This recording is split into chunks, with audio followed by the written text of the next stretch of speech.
தனிப்பெரும் கருணை அருட்பெரும் ஜோதி.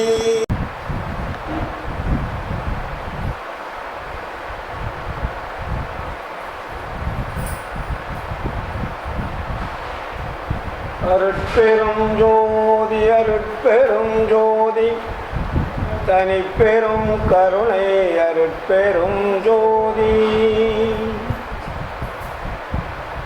நினைந்து நினைந்து உணர்ந்து உணர்ந்து நினைந்து நினைந்து உணர்ந்து உணர்ந்து நெகிழ்ந்து நெகிழ்ந்து அன்பே நிறைந்து நிறைந்து ஊற்றெழும் கண்ணீரதனால் உடம்பு நனைந்து நனைந்து அருள் அமுதே நன்னிதியே ஞான நடத்தரசே என்னுரிமை நாயகனே என்று என்னுரிமை நாயகனே என்று வளைந்து வளைந்து ஏத்ததும் நாம் வன்மின் உலகியலி மரணமிலா பெருவாழ்வில் வாழ்ந்திடலாம் கண்டி உனைந்துரையே பொய் புகழே சத்தியம் சொல்கின்றேன். பொற்சபையில் சிற்சபையில் புகும் தருணம் இதுவே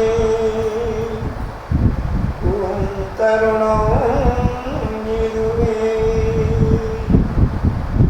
புகும் தருணம் இதுவே.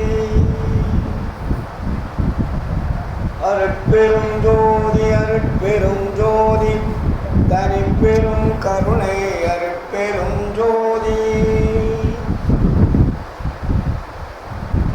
ஆண்மனேய உரிமைப்பாட்டுடைய சகோதர சகோதரிகளே, உங்கள் அனைவருக்கும் முதற்கண் நன்றி கலந்த வணக்கத்தையும் வாழ்த்துக்களையும் தெரிவித்துக் கொள்கிறேன். வள்ளலாருடைய தாயா சின்னம்மையின் இல்லத்தில் ஞான சபை தருமச்சாலையை அமைத்து மிக சீரும் சிறப்புமாக செயலாற்றி கொண்டு வருகின்ற சின்னக்காவனம் சன்மார்க்க நண்பர்களுக்கும் மற்றும் அவர்களுக்கு துணையாக தோள் கொடுத்து நிற்கும் அனைத்து சன்மார்க்க நண்பர்களுக்கும் எல்லாம் வல்ல அருட்பெருஞ்சோதி ஆண்டவர் அருள் வழங்க வேண்டும். தமிழக வரலாற்றிலே வள்ளலாருடைய கொள்கைகளையும் அவருடைய ஆன்மாவிலே இருந்து அருளை பெறக்கூடிய வழிகளையும் மிக தெளிவாக சிறப்பாக சொல்லி அதற்குண்டான வழியை காட்டி அதற்கு பிறகு கடவுள் யார் என்பதை உலக மக்களுக்கு அறிமுகப்படுத்திய இடம் வடபு. அருளை பெறுவதற்கு வழி தருமச்சாலை, ஜீவகாருண்யம் என்ற ஒரு கட்டளையும், அடுத்தது அதன் வழியாக வந்தால் இறைவனை சென்று அடையலாம் என்ற இயற்கை உண்மை தனிப்பெரும்பதியாகிய ஆண்டவரை காட்டக்கூடிய இடமாக சத்திய ஞான சபையும் வளர்வழியை தோற்றுவித்திருக்கிறார்கள் வள்ளல் பெருமான். இது எல்லாம் உலகம் முழுவதும் அறிந்தது. இறுதியிலே தன்னுடைய உடலை, உயிரை, ஆன்மாவை ஒளிவிடமாக மாற்றி எல்லாம் வல்ல அருட்பெரும் ஜோதியினுடைய உருவத்திலே கலக்கக்கூடிய ஒரு மாபெரும் சக்தி வாய்ந்த பேராற்றலை பெற்ற இடம் சித்திவிளாக திருமாளிகை. இது நடைமுறையிலே இருந்து கொண்டிருந்தது. வள்ளலாருடைய தாயார் சின்னம்மை பிறந்த இடமான வாழ்ந்த இடமான சின்னக்காவனத்தை பற்றி யாரும் கண்டுகொள்ளாமல் இருந்தார்கள். அதை இங்குள்ள சன்மார்க்க அன்பர்கள், இளைஞர்கள் ஒரு பெரிய முயற்சி எடுத்து இங்கே ஒரு பெரிய அளவிலே சத்திய ஞான சபையும் கட்டி தர்மசாலையும் அமைத்து வரக்கூடியவர்களுக்கெல்லாம் உணவு இல்லை என்று சொல்லாமல் இடுகின்ற ஒரு நிலையும் இறைவனுடைய வழிபாட்டு முறையும் இங்கே மிக சிறப்பாக அமைத்திருக்கிறார்கள், தோற்றி வைத்திருக்கிறார்கள். இன்று உலகம் முழுவதும் வடலூர் பேசுகின்ற வாயெல்லாம் சின்னக்காவனத்தையும் பேசிக்கொண்டிருக்கிறது. அந்த அளவிற்கு ஒரு உயர்ந்த இடமாக எல்லோரும் வந்து இங்கே வழிபட்டு அருளை பெறக்கூடிய ஒரு இடமாக, ஒரு அமைதியான இடமாக இங்கே அமைத்திருக்கிறார்கள். எல்லாம் திருவருள் சம்மதம். ஏன்னா 100 ஆண்டுகளுக்கு மேலாக இங்கே எத்தனையோ பேர் முயற்சி எடுத்தார்கள், அது நடைபெறவில்லை. அதற்கு அருட்பெருஞ்சோதி ஆண்டவர் இடம் கொடுக்கவும் இல்லை. ஆனால் இந்த ஊரிலே வள்ளலாரை பற்றி அதிகம் தெரியாமல் இங்கே இருக்கக்கூடிய இளைஞர்கள், ரவியை சார்ந்தவர்கள் எல்லாம் பெரும் முயற்சி எடுத்து இங்கே ஒரு மாபெரும் சக்தி வாய்ந்த அருள் ஆற்றலை பெறக்கூடிய இடமாக மாற்றியிருக்கிறார்கள். உண்மையிலே இது உலகம் போற்றும் இடமாக மாறக்கூடிய ஒரு வாய்ப்பு இருக்கிறது. இதையெல்லாம் எதற்காக என்று பார்க்கின்ற பொழுது, மனிதனாக வாழ்ந்து இறை அருளை பெற வேண்டும் என்பதற்காகத்தான் வள்ளல் பெருமான் இவ்வளவு பெரிய அற்புத காரியங்களை எல்லாம் செய்திருக்கின்றார். அந்த அற்புத காரியங்களிலிருந்து நாம் என்ன பெற வேண்டும், அதிலே நம்மளுடைய வாழ்க்கைக்கு எது எது தேவை என்பதை எல்லாம் மிக தெளிவாக வள்ளல் பெருமான் நமக்கு வகுத்து தந்திருக்கிறார்கள். உலகம் தோன்றிய காலத்திலிருந்து உண்மை தெரியாமல் வாழ்ந்து கொண்டிருக்கக்கூடிய மக்களுக்கு உண்மையை அறிவித்து அந்த உண்மையை எப்படி தெரிந்து கொள்ள வேண்டும் என்ற வழிமுறைகளை எல்லாம் காட்டினார்கள். இன்று 140 எத்தனையாவது ஆண்டது 149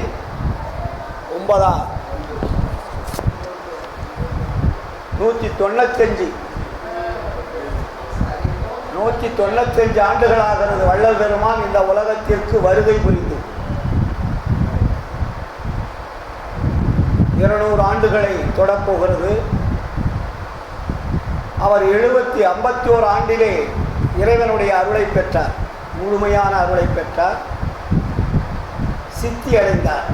இந்த பூலோகத்தில் 51 ஆண்டுகள் தான் அவர் மனித ரூபத்திலே வாழ்ந்திருக்கிறார். இப்பொழுது அருள் ஆற்றல் கிடைத்து ஐந்தொழில் வல்லவத்தை பெற்று உலகம் முழுவதும் அவருடைய செயலாக்கம் நடைபெற்று கொண்டிருக்கிறது. அந்த ஒப்பற்ற மனிதனுடைய வாழ்க்கை வரலாற்றை நாம் பார்த்து அதன்படி வாழ்வதற்காகத்தான் இவ்வளவு பெரிய அமைப்புகளை எல்லாம் உருவாக்கி அவன் வாழ்ந்த வரலாற்றுகளை எல்லாம் திருவருட்பா என்ற நூலிலே வடித்தெடுத்து இந்த உலக மக்களுக்கு தந்துவிட்டு சென்றிருக்கிறார்கள்.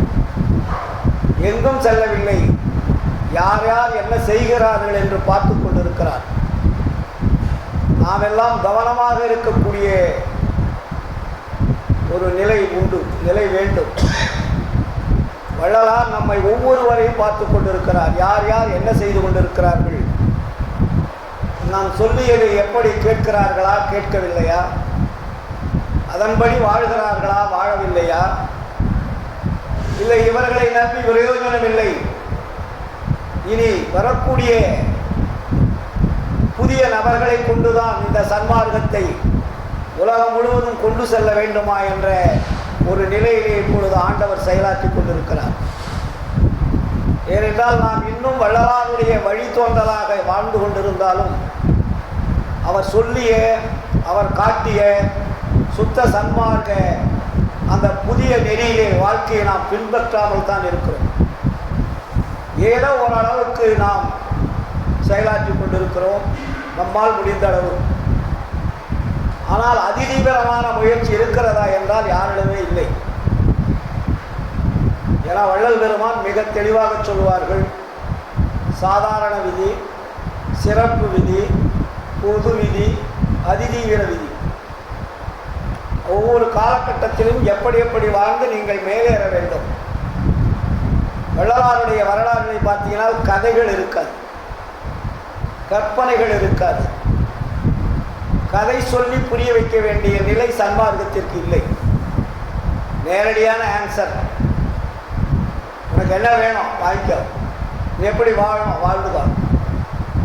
அப்போதான் நீ மனிதனாக வாழ்ந்து இறையருளை பெற முடியும். மற்ற சமய மதங்களைப் போல கதைகளை சொல்லி புரிய வைக்கக்கூடிய நிலையில் சன்மார்க்கம் இல்லை. அதனால் எனக்கு கதை சொல்லி புரிய வைக்கிறதாமே எனக்கு தெரியாது. ஏன்னா ஒவ்வொரு வேலைகளிலும் பார்த்தீர்களானால் அதிகமாக கதை சொல்லி சிரிக்க வைத்து மகிழ்விக்கக்கூடிய நிலை தான் இருக்கும். சன்மார்க்கம் அப்படி அல்ல, சிந்திக்க வைக்கக்கூடியது. இது வாழ்க்கை நெறி. இந்த வாழ்க்கை நெறியிலே நாம் வாழ்ந்துதான் ஆக வேண்டும். வாழ தவறிவிட்டால் நம்முடைய வாழ்க்கை சூன்யமாக மாறிவிடும். மனிதன் என்பது உயர்ந்த அறிவு படைத்த மனிதர்கள். வேற எந்த ஒரு ஜீவராசிகளுக்கு இந்த அறிவு கிடையாது. அதனால இறைவன் நமக்கு என்ன கொடுத்திருக்காரு? உயர்ந்த அறிவை கொடுத்திருக்காரு. மனித தேகம் பெற்றவர்கள் அத்தனை பேருக்கும் உயர்ந்த அறிவு உண்டு. இந்த உயர்ந்த அறிவு எதை தேட வேண்டும்? உயர்ந்த அறிவை தேட வேண்டும். எதற்காக உயர்ந்த அறிவை கொடுத்தார் என்றால் உயர்ந்த இடத்திற்கு செல்ல வேண்டும். அந்த அறிவை உயர்ந்ததாக நாம் பயன்படுத்திக் கொள்ள வேண்டும். இதையெல்லாம் நாம் தெரியாமல் இருப்பதற்கு என்ன காரணம்? அறிவு இருக்கிறது, வள்ளலார் சொல்லிய கொள்கைகள் இருக்கிறது, வாழ்ந்து காட்டிய வரலாறுகள் இருக்கிறது. இருந்தாலும் நம்மால் வாழ முடியாமல் எது தடுக்கிறது? இதுதான் இப்போ நமக்கு ரொம்ப முக்கியமாக வேண்டியதாக இருக்கு. எல்லாமே தெரியுது, ஆனால் வாழ முடியவில்லை. அப்போ ஏதோ ஒன்று நம்மை தடுத்து கொண்டு இருக்கிறது. அந்த தடைகளை நீக்கினால்தான் நாம் மேலேற முடியும். தடைகளை நீக்காமல் இருக்கின்ற வரையில் மேலேறுவதற்கு வாய்ப்பே கிடையாது. அப்போ அந்த தடைகள் என்றால் என்ன இல்லையா? அதை தெரிஞ்சுக்கணும் இல்லையா? தடைகள் என்பது எது என்று பார்த்தால், நாம் முன்னாடி பல்லாயிரம் ஆண்டுகளாக நமக்கு வழிகாட்டியாக வந்த ஜாதி சமய மதம் என்ற நூல்கள் தான். அதுதான் தடை. ஏனென்றால் இந்த உலகம் தோன்றிய காலத்திலிருந்து இறைவனை அருளை பெறுவதற்காக கற்பனை கதைகளாக வடித்தெடுத்த நூல்களும் கற்பனை கடவுளாக கற்பனை செய்த தெய்வங்களும் இதுதான் நமக்கு தடையாக இருக்கிறது. இந்த தடையை நாம் நீக்குவதற்கு நமக்கு அறிவு தேவைப்படும். எது உண்மை எது பொய் என்பதை தெரிந்து கொள்வதற்கு எது தேவை? அறிவு தேவை. அந்த அறிவை கொண்டுதான் நாம் உண்மையை அறிந்து கொள்ள முடியும். அப்போ அந்த உண்மையை அறிந்து கொள்வதற்கு இது தடையாக இருக்கிறது ஒன்று. இன்னொன்று, நம்மை நாம் அறிந்து கொள்வதற்கு எது தடையாக இருக்கிறது? சமய மதங்கள்லாம் விட்டாச்சு அப்படின்னே வச்சு, நம்மை அறிந்து கொள்வதற்கு எது தடையாக இருக்கிறது? ஒழுக்கங்கள் இருக்கிறது. அது எல்லாருமே சொல்லியிருக்காங்க. வள்ளலார் 4 ஒழுக்கங்களை சொல்லியிருக்காரு. இந்திரிய ஒழுக்கம், கரண ஒழுக்கம், ஜீவ ஒழுக்கம், ஆன்ம ஒழுக்கம். ரெண்டாவது இறுதியில் அவர் என்ன சொல்றாரு? ஆன்மநேய ஒருமைப்பாட்டு உரிமை வேண்டும் சொல்றார். சுத்த சன்மார்க்கத்தின் முக்கிய லட்சியமாகிய ஆன்மநேய ஒருமைப்பாட்டு உரிமை. அது என்ன முக்கிய லட்சியம் சொல்றாரு அந்த வார்த்தையில. சாதாரண லட்சியம் கிடையாது, முக்கிய லட்சியம்.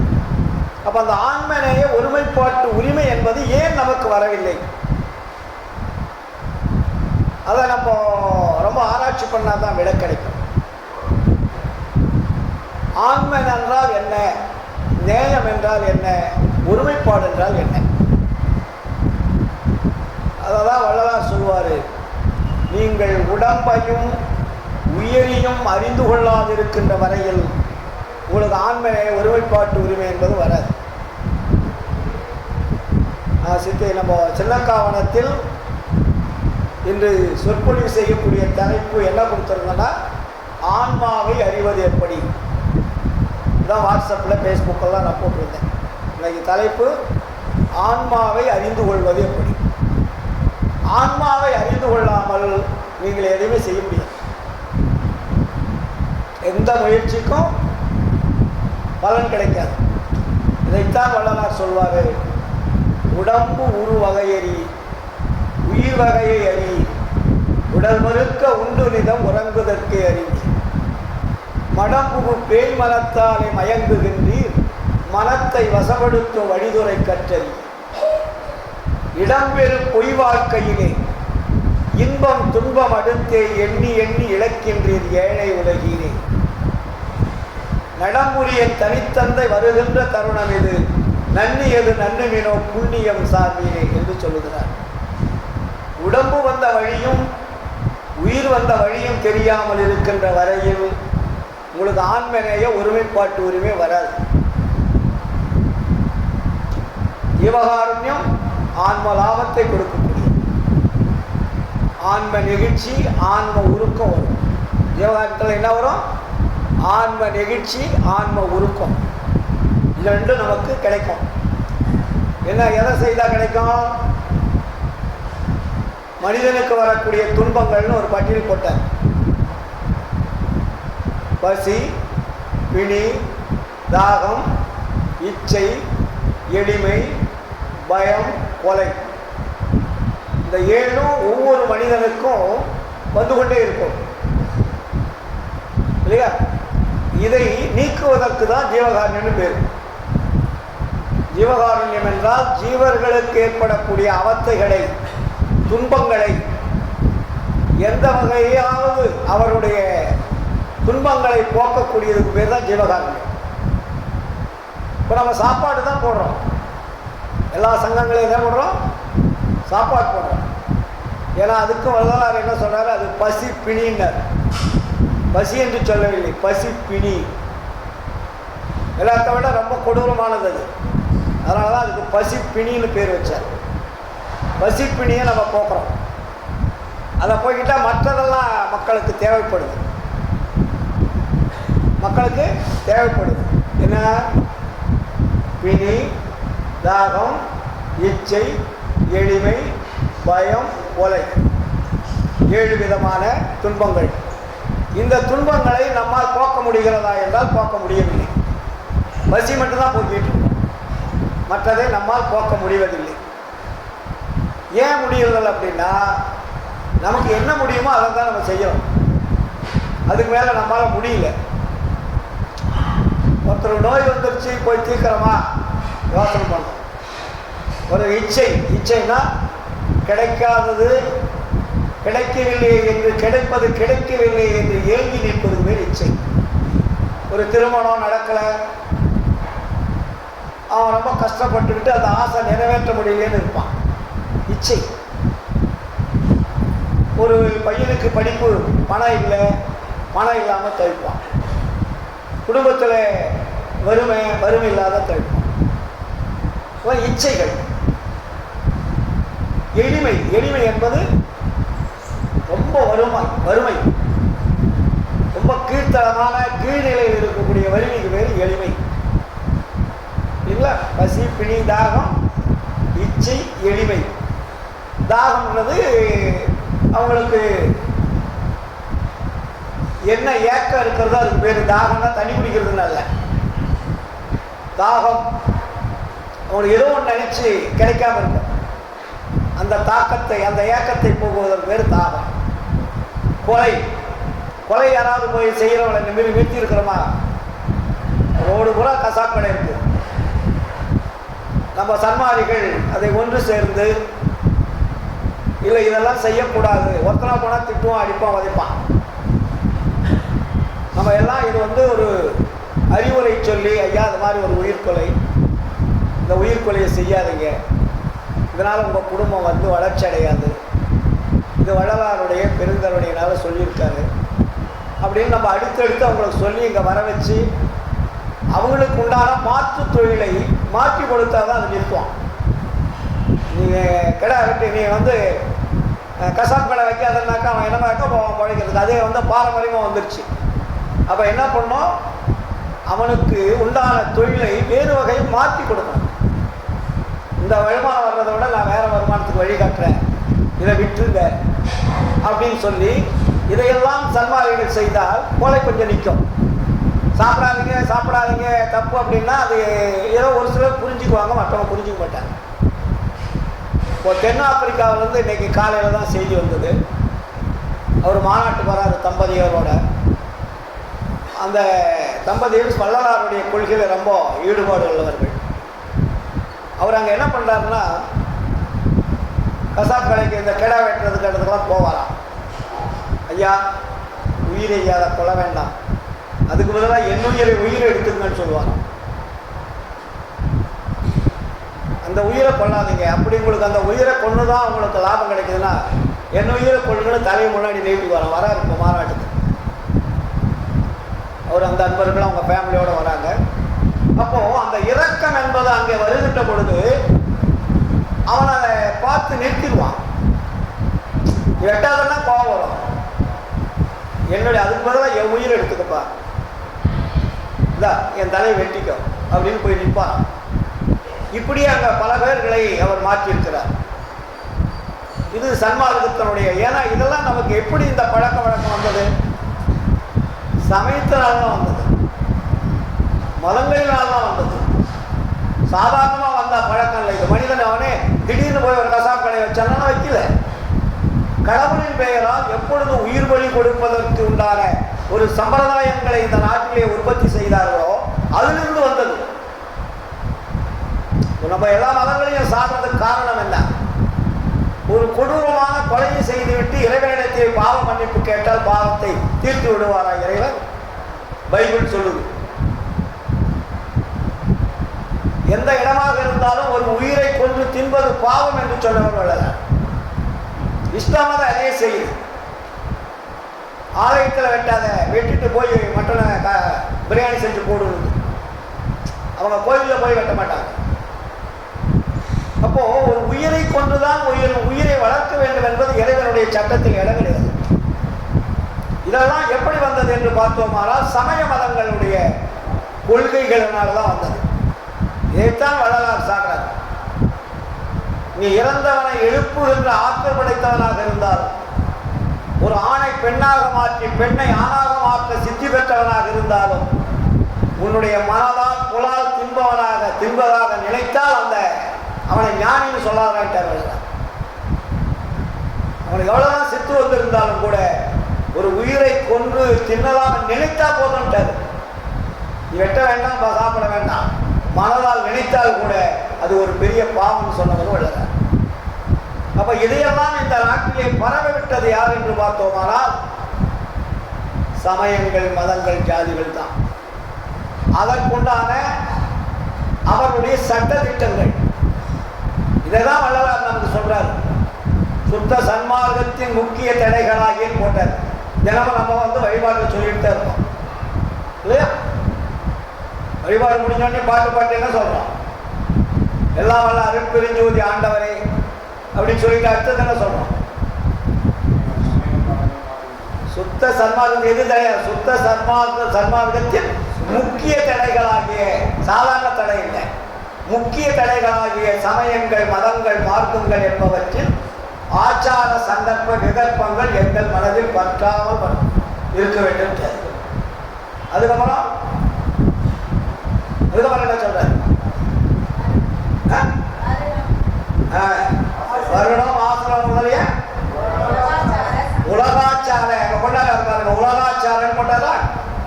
ஏன்னா இந்த உலகத்தில் அப்படிப்பட்ட ஒரு ஆச்சாரங்களை கொண்டு வைத்து விட்டார்கள். மனிதர்கள் மீது குற்றமில்லை, நம்மை வழிகாட்டியவர்கள் தான் குற்றவாளிகள்.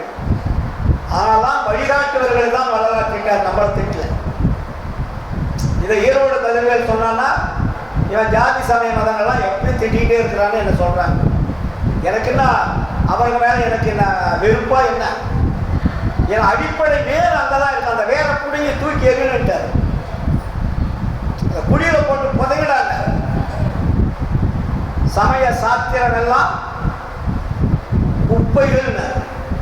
அந்த குப்பைகளை நம்ம வந்து வீட்டில் வச்சுக்கிட்டு மனசுல வச்சுக்கிட்டு நம்ம ஒழுக்கத்துக்கு வானா எப்படி வர முடியும்? வர முடியாது. இதெல்லாம் அப்புறப்படுத்தணும் வேலை. இதை அப்புறப்படுத்துவதற்கு என்ன தேவை என்றால் நம்மை நாம் உணர்ந்து கொள்ள வேண்டும். நம்மை நாம் உணர்ந்து கொண்டால் மட்டுமே இந்த குப்பைகளை நம்மால் நீக்கக்கூடிய ஆற்றல் நமக்கு கிடைக்கும். அப்ப நம்மால் எப்படி அறிந்து கொள்வது? நம் உடம்பிலே இருக்கக்கூடிய மெய்ப்பொருளை நாம் தெரிந்து கொள்ள வேண்டும். இந்த உடம்புக்குள்ள ஆன்மா இருக்கு, உயிர் இருக்கு, உடம்பு இருக்குன்னு சொல்றீங்க. இந்த ஆன்மா எப்படி வந்தது, உயிர் எப்படி எடுத்தது, உடம்பு எப்படி எடுத்ததுன்ற ரகசியம் தெரிஞ்சாதான் விடுவீங்க? தெரியாது. ஏதோ ஆணும் பெண்ணும் சேரணும், கரு உற்பத்தியாவது, குழந்தை பிறந்துருது, நம்ம உலக வாழ்க்கையிலேயே வாழ்ந்துகிட்டு இருக்கிறோம். அதுக்கப்புறம் மறுபடியும் நம்ம குழந்தைகளுக்கு நம்ம புத்தியை சொல்லி சொல்லி சொல்லி அதே மாதிரி வாழ்க்கை. இது இன்டர்நெட்ல பல்லாயிரம் ஆண்டுகளாக தொடர்ச்சியாக வந்து கொண்டிருக்கக்கூடிய வாழ்க்கை. இதைத்தான் வள்ளலார் சொன்னார். இல்ல, எதுக்காக வள்ளலார் இங்க வராரு?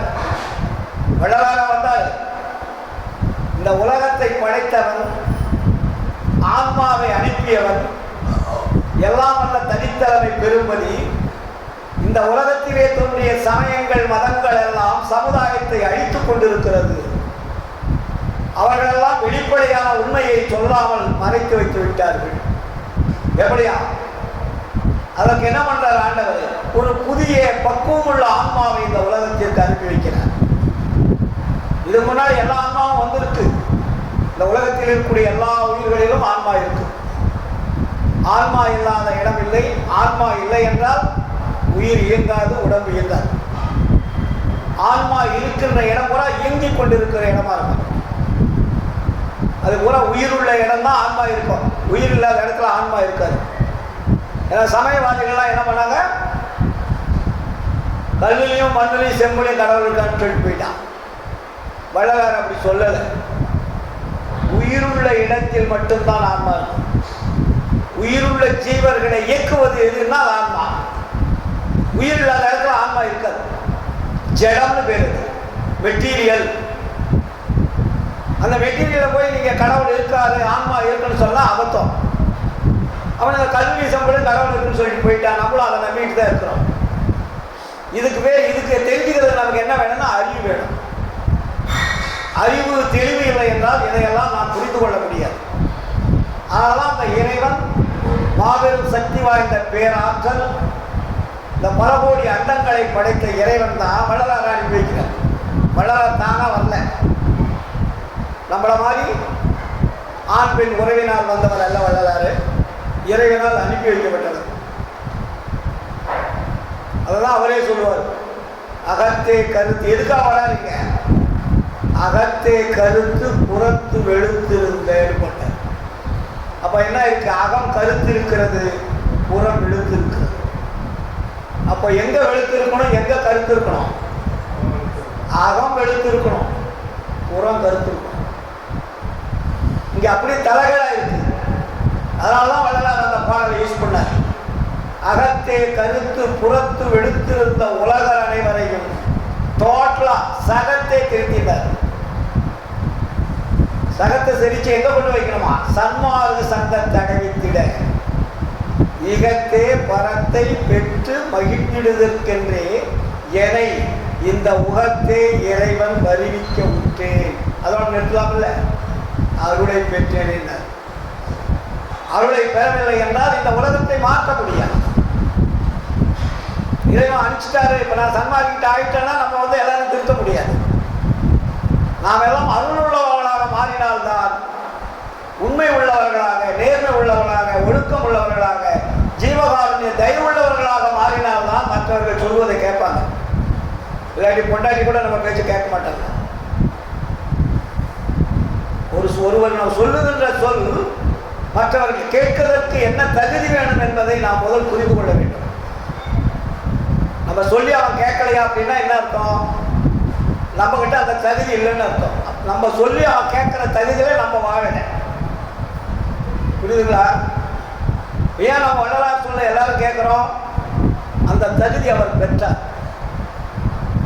அந்த தகுதி அவர் பெறவில்லை என்றால் அவருடைய கொள்கையை நாம் பின்பற்றி எடுத்துச் செல்லக்கூடிய ஒரு வாய்ப்பு நமக்கு இருக்காது.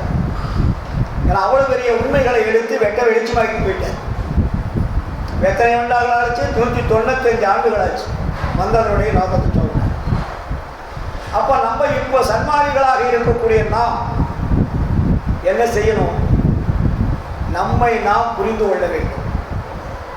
நம்மை புரிந்து கொள்ளாது இருக்கின்ற வரையில் நாம் சன்மார்க்கத்தில் இருப்பதாக அர்த்தமே இல்லை.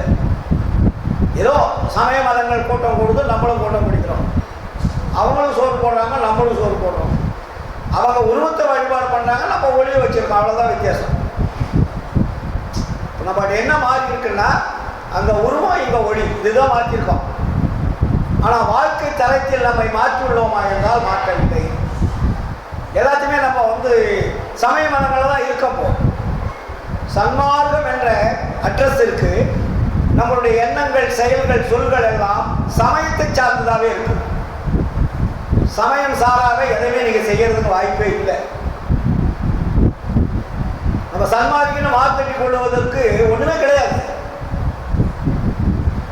சமயம் சார்ந்தவர்கள் தான் நம்ம. ஏன்னா சமயம் சார்ந்த வாழ்க்கை தான் நம்ம வாழ்ந்துட்டு இருக்கிறோம். வள்ளலார் சொன்ன சுத்த சன்மார்க்க வாழ்க்கையை நாம் வாழவில்லை. சுத்த சன்மார்க்க வாழ்க்கை வாழறவங்களுடைய தகுதி எப்படி இருக்கிறதா வள்ளலார் சொல்றார் இல்லையா? அப்போ நம்ம பேசிக் என்ன? நம்ம அழுகி போனதுக்கோ இல்லை இந்த வாழ்க்கையை விட மோசமான வாழ்க்கை கொண்டு போறது அல்ல. நம்ம ஏதோ இந்த வாழ்க்கை தான் உயர்ந்ததுன்னு நினைச்சிட்டு நம்ம பாடுபட்டு இருக்கிறோம். ஓய்வு இல்லாம கஷ்டப்பட்டு இருக்கோம் இல்லையா? ஏதோ இந்த உலக வாழ்க்கையில ஒரு மனிதனாக பிறந்து ஒரு கல்யாணம் பண்ணி ஒரு வீடை கட்டி ஒரு குழந்தை பிறந்துட்டு மாதம் அவங்களுக்கு சம்பாதிச்சு கொடுத்துட்டாதான் வாழ்க்கை. இதுக்கு மேல வாழ்க்கை இல்லைன்னு நினைச்சிட்டு தான் நம்ம எல்லாமே பாடுபட்டு இருக்கிறோம். இது வாழ்க்கை அல்ல. இந்த வாழ்க்கை எதில் கொண்டு போய் முடியுதுன்னா மரணத்தில் இட்டு செல்லுகிறது. நீங்க மறுபடியும் பிறப்பு எடுக்கக்கூடிய வாழ்க்கையில தான் வாழ்ந்துட்டு இருக்கீங்க. மறுபடியும் எந்த பிறப்பு என்று கூட தெரியாமல் வாழக்கூடிய வாழ்க்கையில தான் வாழ்ந்துட்டு இருக்கோம். அப்போ இந்த உண்மையை நாம் எப்படி பின்பற்றி அதன்படி நாம் வாழ்வது என்பதுதான் முக்கியம். அப்போ நம்மளுடைய ஆன்மாவை நாம் தெரிந்து கொள்ள வேண்டும். நம்ம ஆன்மாவை தெரிந்து கொள்ளாது இருக்கின்ற வரையில் நம்மளுடைய வாழ்க்கை சூனியம் தான். இதெல்லாம் வள்ளலார் கேட்டார் இறைவன்கிட்ட. தன்னை அறிந்து இன்பமுற வெண்ணிலாவே ஒரு தந்திரம் சொல்ல வேண்டும் வெண்ணிலாவே. தன்னை அறிவதற்கு முதலில் எனக்கு வழிகாட்டுன்னு கேட்டார் ஆண்டவர்கிட்ட. அதுக்கப்புறம் தான் நீங்கள் உங்களை அறியாமல் உலகத்தை திருத்தவே முடியாது. சும்மா நம்ம சொல்லிக்கலாம், நாங்கள் சன்மார்க்க சங்கம் வச்சிருக்கிறோம், நாங்கள் டெய்லி ஒரு 500 பேருக்கு அன்னதானம் பண்ணுறோம், மாதம் விழா எடுக்கிறோம், வருஷத்துக்கு 2-3 விழா எடுக்கிறோம், கொடியேற்று விழா, பிறந்தநாள் விழா, சித்தி பெற்ற விழா, அருட்பா எழுதுகிற விழா, எல்லா விழா நான் எழுதிட்டு இருக்கிறோம் சார் அப்படின்னா சன்மார்க்கியானா இல்லை. விழா எடுத்துன்னு ஒரு பெரிய விஷயமே கிடையாது. ஆனால் நம்முடைய வாழ்க்கையில் நாம் என்ன அளவிற்கு இந்த உடம்பையும் உயிரையும் காப்பாற்றி இருக்கிறோம், நம் உடம்பிலே இருக்கக்கூடிய அந்த மெய்ப்பொருள் என்ற ஆன்மாவை எந்த அளவிற்கு நாம் கண்களால் பார்க்க முடிந்தது. உங்க ஆன்மா உங்களால் பார்க்க முடியல சார். உங்க உடம்பை இயக்கிக் கொண்டிருக்கிறது, உங்களை இயக்கிக் கொண்டிருக்கிறது, உங்களை செயல்பட வைத்துக் கொண்டிருக்கிறது இல்லையா? எல்லா திறமையும் கொடுத்திருக்கிறது. அத்தனையே நம்ம வைத்துக் கொண்டு அந்த முக்கியமான தலைவரை நாம் தெரிந்து கொள்ளாமல் வாழ்ந்து கொண்டிருக்கிறோம். நீ வெளியே போய் தேடாதீங்க, உங்க வீடுகள் தானே. உள்ளில் இருக்கக்கூடிய ஆன்மாவை தெரிந்து கொள்ளாமல் நீங்கள் கடவுளை காணவே முடியாது. அதனாலதான் வள்ளலார் சொல்லுவாரு, காடு வெட்டி நிலந்திருத்தி காட்டெருவும் போட்டு கரும்பை விட்டு கடுவிரைத்து கழிக்கின்ற உலகி கூடு விட்டு போயினதில் எதுவுரிவி ஐயோ எங்கே குடியிருப்பி பாடுபட்டி பயனறி வாழ்க்கைத்து கழித்து பட்டதெல்லாம் போதும் பரமர் வருதருணும் ஈடுகட்டி வருகிறேன் இன்பமிதம் பெருகி. என்மை உரைத்தேனால் உண்மை உரைத்தேனேன்னு சொல்றார். இவ்வளவு கஷ்டப்படுறோம். காலையில் எழுந்திரிச்ச உடனே நம்ம என்ன சிந்தனை வருது? முதல்ல பொருளாதாரம் என்ற சிந்தனை, குடும்பத்திற்கு வேண்டியதை எப்படியாவது சம்பாதிக்கிறது சிந்தனை, அதற்கு என்னென்ன தொழில் செய்யலாம், என்னென்ன வியாபாரம் பண்ணலாம், என்னென்ன செய்யலாம்ன்ற சிந்தனை தான் அதிகம் இருக்கு. இதெல்லாம் தப்பு கிடையாது. ஆனால் நம்மை புரிந்து கொண்டு செயல்படும். ஏன்னா இன்றைய உலகத்திற்கு தேவைதான். தேவையில்லை என்றால் வாழ்க்கை இல்லை, அது இல்லை என்றால் உணவு இல்லை, வீடு இல்லை, தெருவில் படுக்க முடியாது. எல்லாம் தேவை. ஆனால் எது தேவையோ அதை விட்டோம். எது எது தேவையில்லையோ அதையெல்லாம் தேடுகிறோம். எது எது முக்கியமான தேவையோ அந்த தேவையை நம்ம விட்டுட்டோம். அப்போ நம்முள் இருக்கக்கூடிய அந்த ஆன்மாவை தொடர்பு கொள்வதுதான் சன்மார்க்கம். சன்மார்க்கம் என்பது என்ன? நம்மை நாம் தெரிந்து கொண்டு இந்த உடலையும் உயிரையும் காப்பாற்ற வேண்டும். எத்தனை நாளைக்கு 60 வயசான பயம் ஏற்பட்டுடுது, நிறைய திரை பிடி மூப்பு மரணம் வந்துடுது. அப்போ நீங்கள் பாடுபட்டது போல விரயமாயிடுது. யாரும் எதையும் கொண்டு போக முடியறதில்லை. எவ்வளோ கஷ்டப்பட்டீங்க சின்ன வயசுலேருந்து? கொஞ்சம் கொஞ்சம் கஷ்டம் கிடையாது. 10 ஏக்கரா 20 ஏக்கரா 100 ஏக்கரா வாங்கிட்டீங்க. 100 கோடி 200 கோடி பேங்க்ல இருக்கு. அழகான பொண்டாட்டி இருக்கு, குழந்தைகள் இருக்கு, அரண்மனை மாதிரி வீடு இருக்கு, 4 கார் இருக்கு, எல்லாமே இருக்கு. ஆனால் இறுதியிலே மரணமயம் வந்து விட்டால் என்ன செய்ய போகிறீர்கள்? இதைத்தான் சொன்னார் கரணமிக கழிப்புறவே கடல் உலகம் வானம் கதிபதி என்று ஆளுகின்றீர் அதிபதியின் நீதி மரணமயம் தவிராத வாழ்வதில் என் போயினும்.